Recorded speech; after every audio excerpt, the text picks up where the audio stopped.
দেখো আজকের পড়া lesson 4 my own true family. My own true family মানে হলো আমার নিজের বিশ্বস্ত পরিবার বা আমার নিজের সত্যিকারের পরিবার। এখানে নিজের সত্যিকারের পরিবার বলতে লেখক কী বুঝিয়েছেন সেটা আমরা গল্পের মধ্যে দেখব।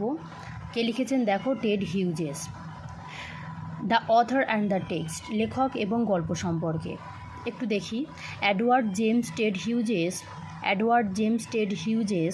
1930 and 1998 was a noted English poet. Edward James Ted Hughes ছিলেন 1930 থেকে 1998 পর্যন্ত একজন বিখ্যাত ইংরাজি কবি। ঠিক আছে, তারপরে দেখো হিজ ফেমাস ওয়ার্কস ইনক্লুড, তার বিখ্যাত রচনাগুলির মধ্যে কী কী আছে? Birthday letters, the yak in the rain and tales from Ovid, এগুলো তার ফেমাস অর্থাৎ বিখ্যাত রচনাগুলির মধ্যে পড়ে। ঠিক আছে, এবারে দেখো টেক্সট সম্পর্কে। The poem describes the magical experience of a young child in an Oakwood and indicated that human beings and trees should thrive as a single family. তাহলে the poem describes the magical experience of a young child in an oakwood. তাহলে কবিতায় কবি আমাদের বর্ণনা করেছেন একটা অলৌকিক অভিজ্ঞতার কথা, একটা ছোট বাচ্চার ওক গাছকে নিয়ে বা ওক গাছের মধ্যে একটা অলৌকিক অভিজ্ঞতার কথা তিনি বর্ণনা করেছেন। অ্যান্ড এবং ইন্ডিকেটরস, যেটা কি আমাদের করে ইঙ্গিত দেয়, the human beings and trees should have thrive as a single family, মানবজাতি এবং উদ্ভিদ একটি পরিবার হিসাবে বর্ণিত করা হবে বা বর্ণিত হোক। ঠিক আছে, it focuses strongly on the need to protect our natural environment to the welfare of mankind. এই কবিতায় দৃঢ়তার সঙ্গে বলা হয়েছে যে প্রাকৃতিক পরিবেশকে মানবজাতির কল্যাণের জন্য সর্বোত্তভাবে রক্ষা করা উচিত। তাহলে মোট কথা, প্রকৃতিকে বাঁচানো আমাদের একান্ত কর্তব্য।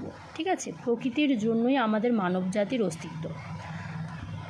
এই নিয়ে কবিতায় কবি লিখেছেন। এবার দেখি গল্পটা দেখো।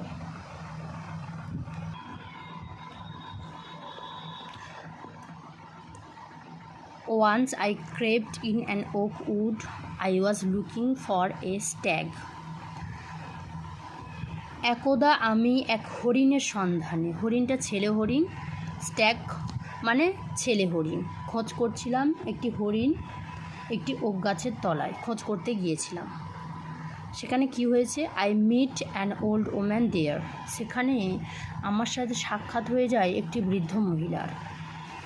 All nobly sticks and rag, সমস্তটাই ছিল ছিন্ন বসনা এবং হাতে ছিল একটি লাঠি। সি সেড, তিনি বললেন, I have your secret here inside my little bag, তিনি বললেন এখানে আমার ছোট্ট ব্যাগটির মধ্যে তোমার গোপন বস্তু আছে। কিন্তু লেখক তো খুঁজছিলেন হরিণ, তাহলে গোপন বস্তু বলতে সেই ভদ্রমহিলা বা সেই বৃদ্ধ মহিলা কী বোঝাচ্ছেন দেখো।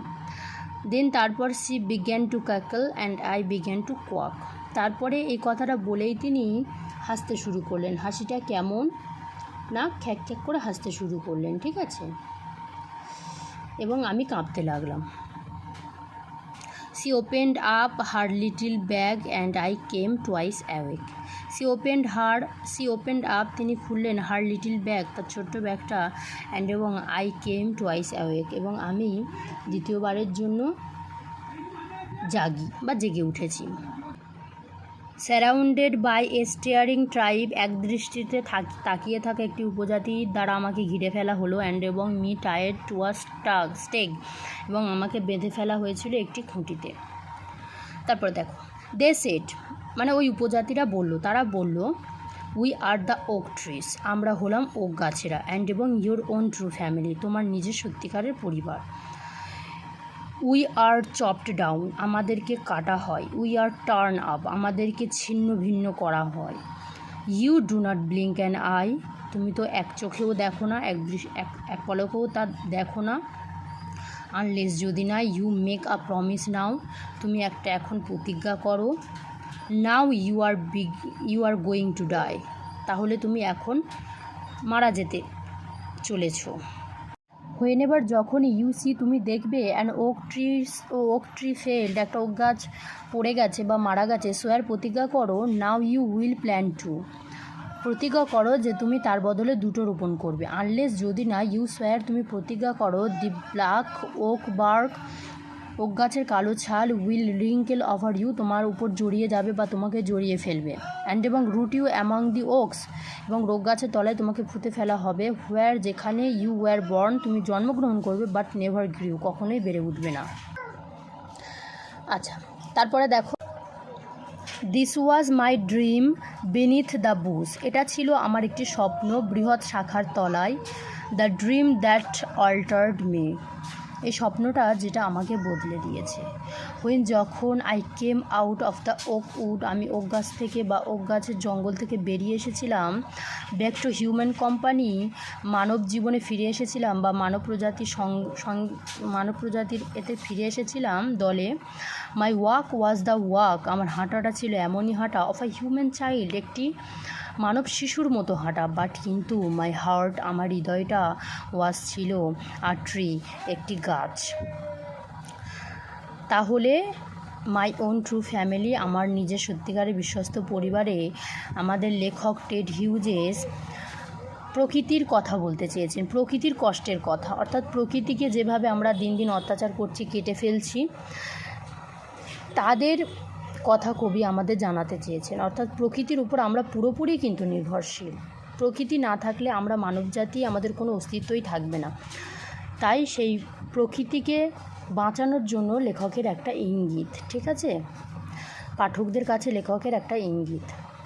আচ্ছা, এই কবিতাটা হয়ে গেল। যদি তোমাদের কম্প্রিহেনশন এক্সারসাইজগুলো সলভ লাগে সেটা বলবে, তোমরা কমেন্ট করবে, আমি দিয়ে দেবো, ঠিক আছে। আজকে এই